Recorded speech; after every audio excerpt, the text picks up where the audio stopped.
travel with me. Hey fellow humans, Mina here. Welcome back to another Drive-In Talk. It's Pride Month, although it's the last day of Pride Month, but we still do Pride all year, and I usually do the best books I've read during Pride. However, this year I got some extra tasks at work, so I've been busy doing, work, and also I have to really study on Korean, and I've been really focusing on Korean. So if I'm not doing my extra work task, I've been studying Korean. So and I've also been busy planning my upcoming trips to Mongolia and the Philippines, and potentially in the winter Singapore and Malaysia, and a whole host of other countries. So I've been busy planning those. So I just haven't had as much time as I usually do to read books, even though the books that I'm reading now I could normally finish in a day or within 24 hours, but that's just not happening this year. But that's okay, because I'm still reading, and we're still chugging through them. Books ain't going anywhere, so yeah. So I'm still gonna do this year's best books that I've read for Pride is gonna be a little different. Also, it's not me standing in front of a camera video. It's another Drive-In Talk. Because most of these I actually read on the Kindle, so I can't physically hold up the book. I mean, I can hold up the Kindle, but yeah. But also because some of these books were a hit or miss, and some of them were great, so I'm just going to talk about all the books that I ended up reading, which isn't as much as previous years, but we're going to do it. So yeah, and before I get into the books, just another quick reminder. This is probably going to be the last reminder for a while, so you're welcome, or thank you, or I don't know, whatever you feel about it. But just a reminder that all of my random world video log travels and my driving videos that are in different countries besides Korea, and some Korea, are now on my second YouTube channel. It's called Drive with Mina. I'd appreciate it if you went over, give it a like, share, subscribe, all that fun stuff to help the algorithm guys do their thing. You can find it in the card or in the description down below. I'd appreciate it, so thank you. Anywho, I'm not really gonna read description of the book. I'm just gonna give my short, quick thoughts on what I thought about the books. Maybe some mild spoilers, or not necessarily spoilers, but if you haven't read the book, you might be a little confused as to what I'm talking about or whatever. It's my channel, I can do what I want. So without further ado, let's dive into the books that I ended up reading this Pride, the hit or miss. The first book is called The Last Bookstore on Earth by Braun-Arnold.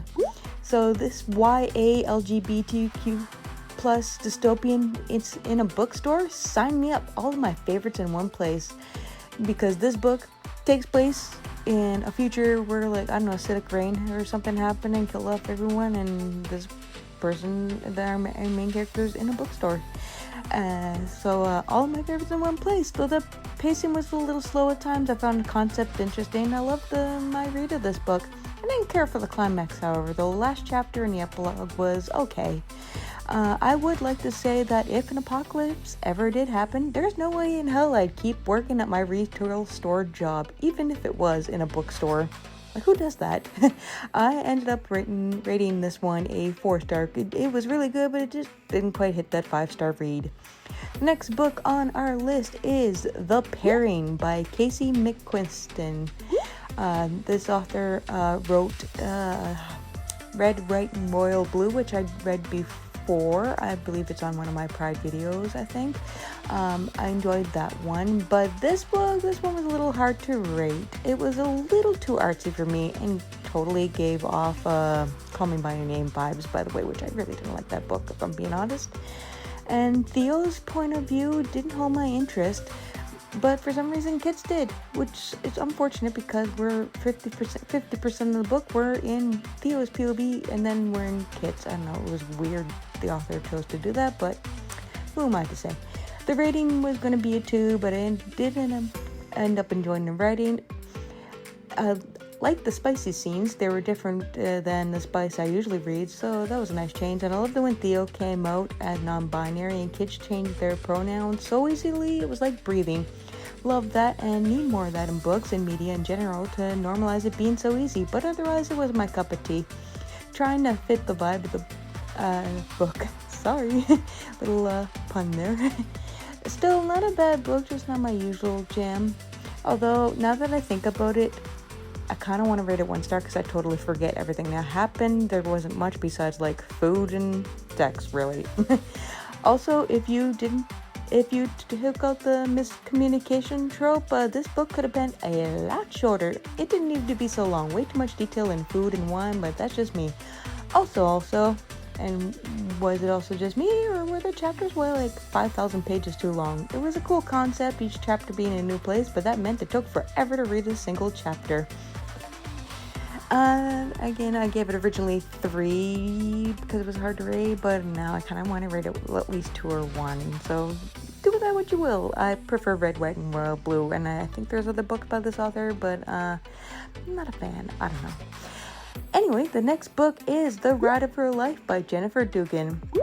Okay, so I really enjoyed my read, hence the high rating. I give it a 4, but I have some ranking to do. Again, I love this book, but it had issues. I love a good LGBT plus romance, but Lachlan and Molly had more chemistry and maybe even more screen time than our actual love interest. Also, Molly leaving her bestie at the bar with some strangers to go yell at Shani. Oh, sorry, it's pronounced Shani. I've been pronouncing it Shani my entire read, but I'm listening to the audiobook of it now just for funsies, and they say it's Shani, but I like Shani better. Anyway, and then leave her to just have sex and not talk to Nat again until morning was a super dick move. At least Molly realized it, but she still did it. Also, no one else seems to mention in the reviews that I've read that Molly's mom is also kind of toxic. We're just not going to mention that? No? Okay. Yeah, everything seems to work out for Molly in the end, but what's different from her previous relationships? I know she feels different this time, but as Nat likes to point out, she literally did everything she did from all her previous relationships, and it's also toxic AF.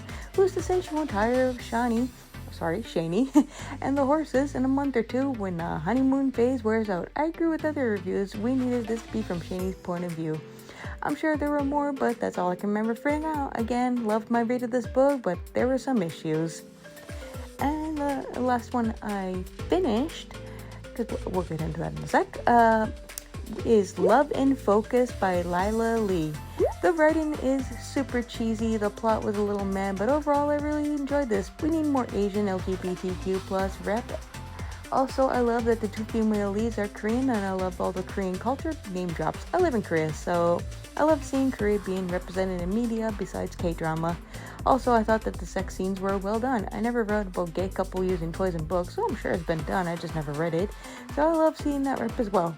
Also, that both characters realize that they need help and go seek out therapy. Also, super love that when about 90% of the time when Gemma has an issue, she immediately tells Celeste. No miscommunication trope here. I mean, sure, there was a little bit at the beginning of the start, which is why they separated 7 years ago, but the moment they reunite, Gemma doesn't waste any time clearing the air. This one gets a 4. Oh, and I think I forgot to mention it, but The Ride of Her Life is also a 4. Now, I'm currently reading 2 books. I hope to finish them by the time this video comes out, but I highly doubt that because this is the last day of Pride Month. But that doesn't matter because Pride books can be read all time of the year. But yeah, I'm currently reading on the Kindle Amelia, If Only by Becky Albertalli. So I'm not very far into this one yet, but I do love the cover. And since I don't have an opinion of the book yet, since I am currently reading it, I'm just going to read you the synopsis.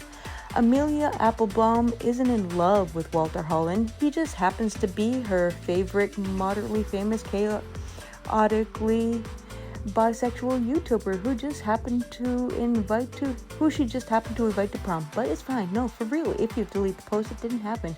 Okay, maybe her friends are right. She's slightly parasocially infatuated, but Amelia just knows sparks would fly. If only she could connect with Walter for real.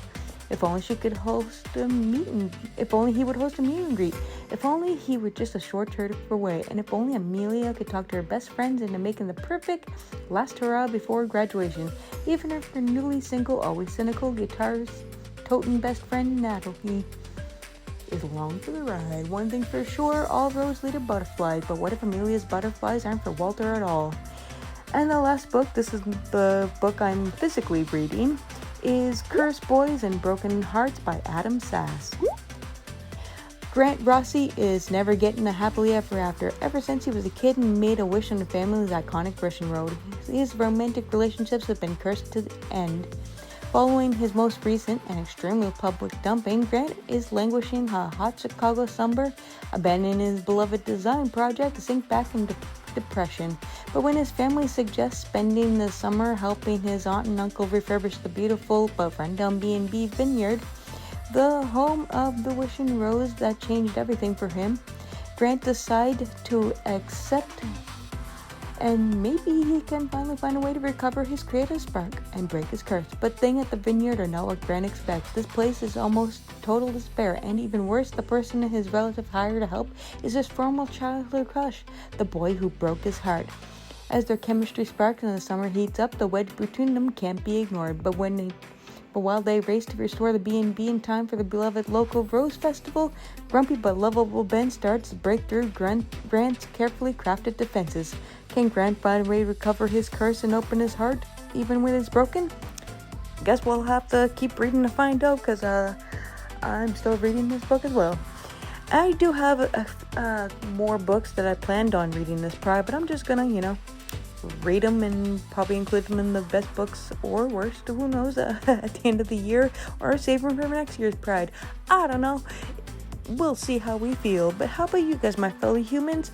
Have you read any of these books? Do you agree or disagree with me? Did you read any books specifically for Pride, or did you just read anything? What were you reading? Let me know in the comments down below. I'd love to hear from you. Anywho, that's all I gotta say for now. If you want to keep hearing more about stuff, be sure to follow me on all your favorite socials. Links below, including Drive with Mina. Stay safe and take care. Bye!